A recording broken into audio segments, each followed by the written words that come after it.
back at the same tank. We call it OSO tank. It's a good question. Great first day back in Mexico. We had a 3-buck morning. We called in 2 dogs. We shot 2 dogs. 87 degrees down here today. Here's 1. 2. Just got out of the ground blind going to grab this big old M Factor buck.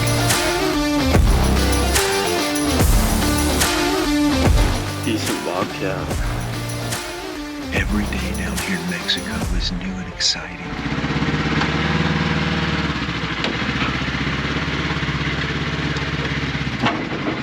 I just was unloading my side-by-side off of the trailer over here. I get a phone call from the guys over at one of our other camps. Check out the pics of the locked bucks that they just killed over on our other ranch. We're gonna do everything we can to make sure that these guys are able to get these bucks home locked and be able to get their taxidermists to mount them all locked up. Should be really cool. Check it out.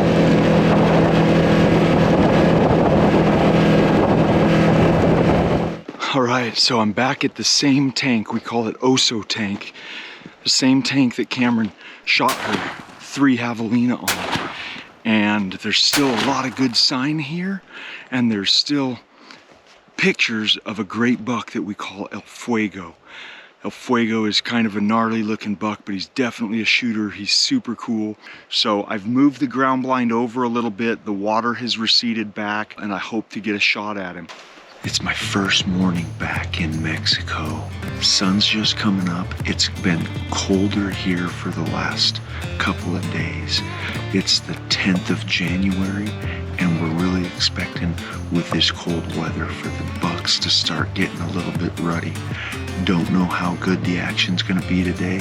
It's a lot less windy than it was yesterday, but we're really got our hopes up and we're excited that things are going to start happening.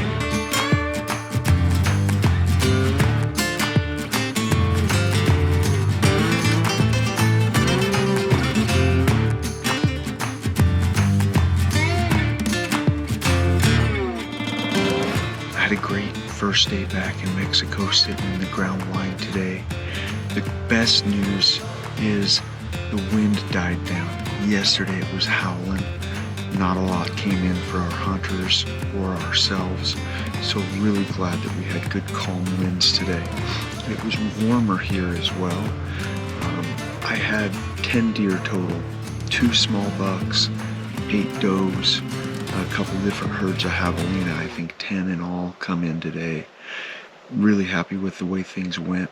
I could tell a little bit of the behavior of the bucks and the does that we're probably in the beginning stages of the rut right now.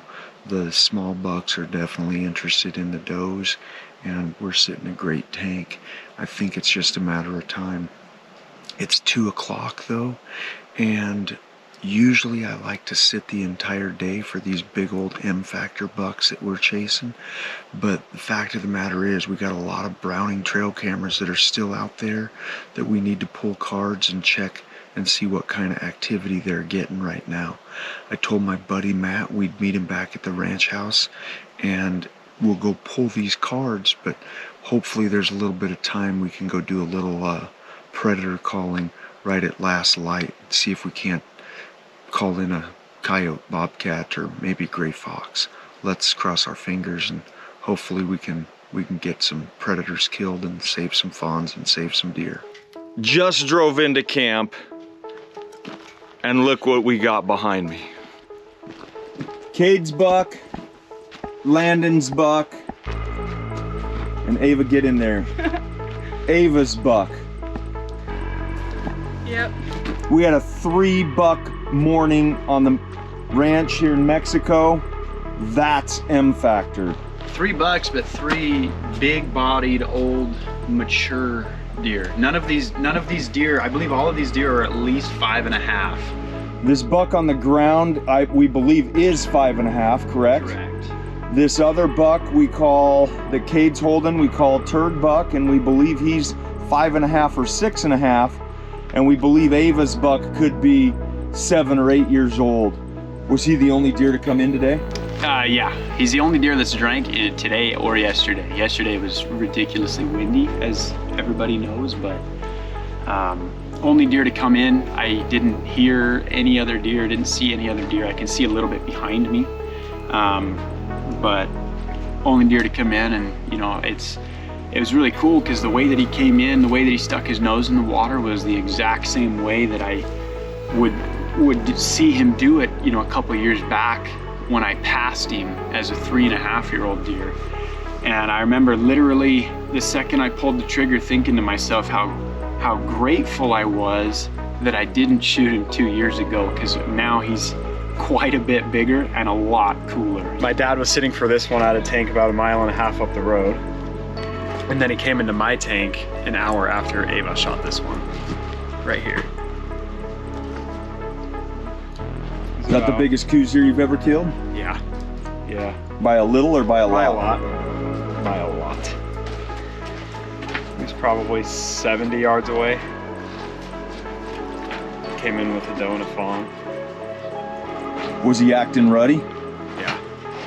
Totally rutting, totally nose down rutting? Yeah, he chased the one doe in and then stood up when she started to drink water and looked over at me, so that's when he got shot. Did he actually drink, or did he watch the doe drink? No, he didn't actually drink anything. He just watched the doe and the fawn drink. All right, so Matt and I got finished setting his ground blind. Now we're gonna do a little bit of coyote calling, so here we go.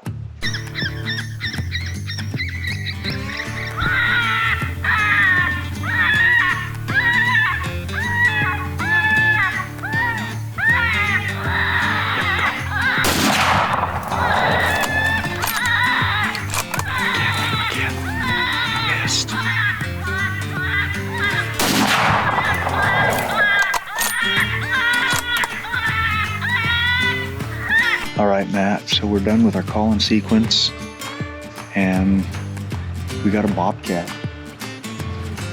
It was, what? It couldn't have been more than 2 or 3 minutes after we... Early on at the set. I like calling on these water sources because usually there's bobcat, there's gray fox that are laid up within a couple hundred yards, within earshot anyway. Yeah. And so a lot of times we kill bobcats on these. This is a dried represso, but right behind Matt there's a drinker for water, and you know there's usually a bobcat laying up. And we got him. Got him. So let's go check him out. I think it's actually a good sized cat. He was out there acting like he was the boss. Yeah. Oh yeah. I don't like to say that. You know, I don't like to admit when we miss, but there was a missed shot, and then you killed it. But I redeemed myself. But he didn't run after the shot. No. He stuck around, and Matt got another bullet in him. So, or a bullet in him. So, let's go check him out and see what we got. I think he's a pretty good sized cat. That's a good cat, man. Decent bobcat. Female cat. Pretty stout for a female. Yeah, she's decent size. Pretty stout. You know, the fur is. She's got some decent marks. She's actually furred up pretty good for being a desert cat. Stay on this side. But yeah. Got good spots on her. Yeah, decent belly fur. They're fairly clean. Not as white as you might want to see, but still a good clean cat, real pretty.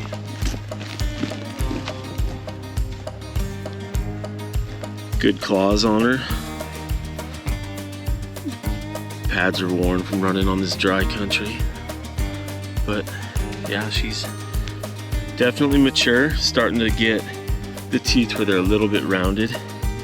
So she's probably, 3-4 years old, would be my guess. But pretty cat, super pretty animals. Very efficient killers though. Baby fawns, Coues deer fawns don't stand a chance against these things. They'll kill kill your fawns. They'll get, obviously if they're close enough to the house, they'll get the house cats. They'll mess with the dogs. They'll get they're really tough on birds for sure. But very, very efficient killers. Very pretty cat.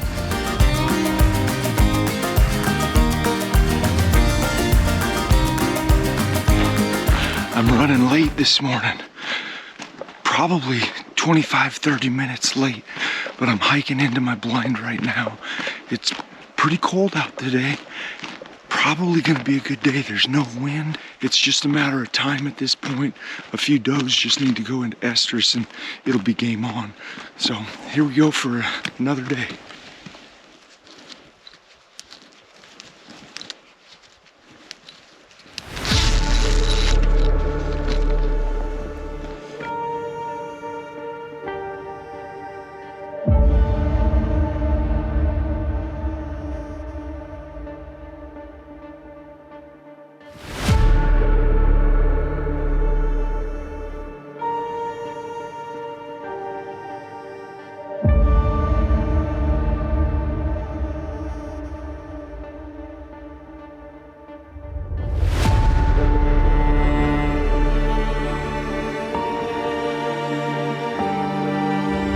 So I just had a pretty cool experience with a buck that we think is the younger brother or maybe the son of a buck that we call Anaconda.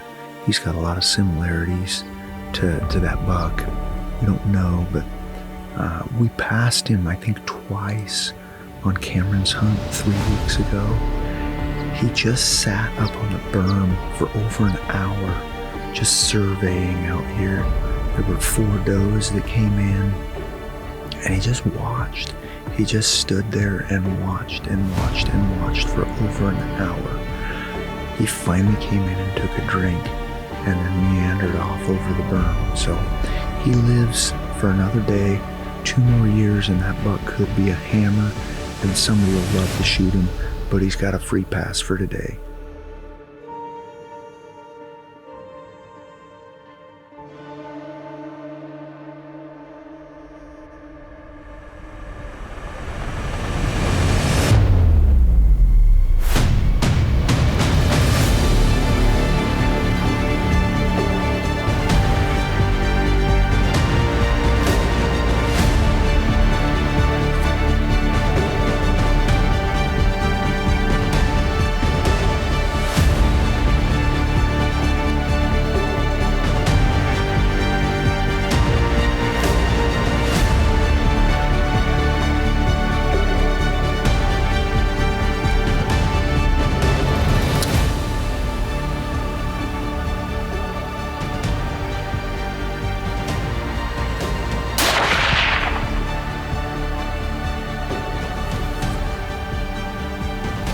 Yes!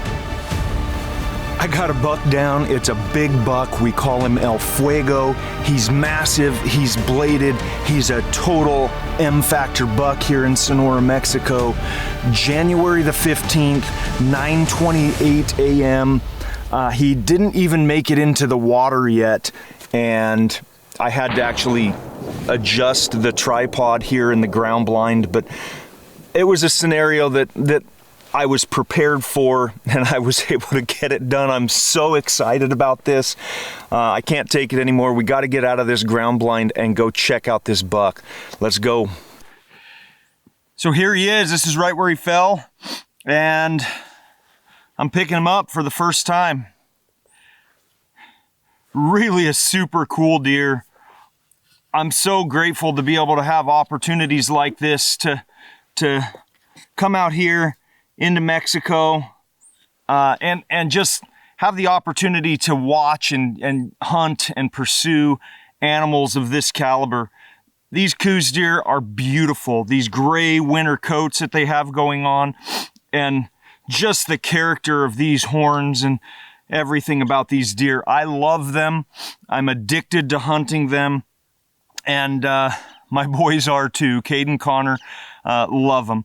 we've had a great season. I had the opportunity a few weeks ago to come out here with my daughter, Cameron. She shot a great Coues deer, shot 3 javelina as well. And it's just a wonderful family experience for us, but it's also a business for us. And we've got a lot of ranches that have this caliber of deer on them. And we've got other camps going on right now that are having a lot of success. So check us out on our YouTube channel. Check us out online at www.maddhunts.com. But reach out, give us a call. We love to talk Coues deer. Maybe we can get you guys into one of these camps as well and have an opportunity to shoot a buck, a big M-Factor buck, just like this one right here. This is just a fantastic buck. We call these bucks M-Factor bucks because of just this coolness to them. This trash, this bladed, this, heavy, long G2s, cheater points. This is the epitome of M-Factor to us. This is what we're all chasing in our dreams all year long, is getting our hands wrapped around a buck like this. And today I was fortunate enough to do it. I'm so happy to have an opportunity to come down and hunt a buck like this. He's heavy, he's got trash, he's got blades. He's just the epitome of a MADD Hunts M-Factor buck. Got it done. We got it done.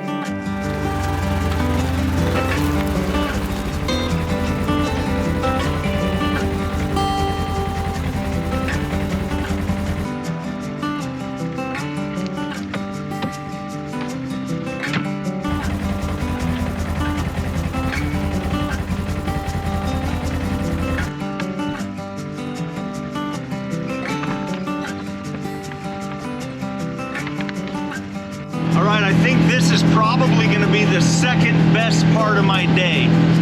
Shooting my buck is the #1 part of my day, but I'm driving up the road to the ranch house right now where everybody's waiting to see me. Here's the best part here's the second best part of my day. Got her done.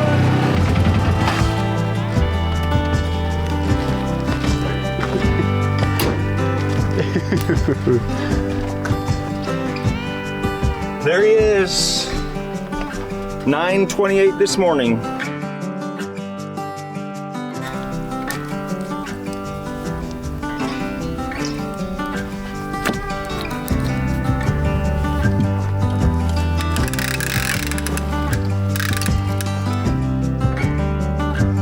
Everything, bodies and horns, seem to be a little bit smaller this year than they normally are. Just my opinion though.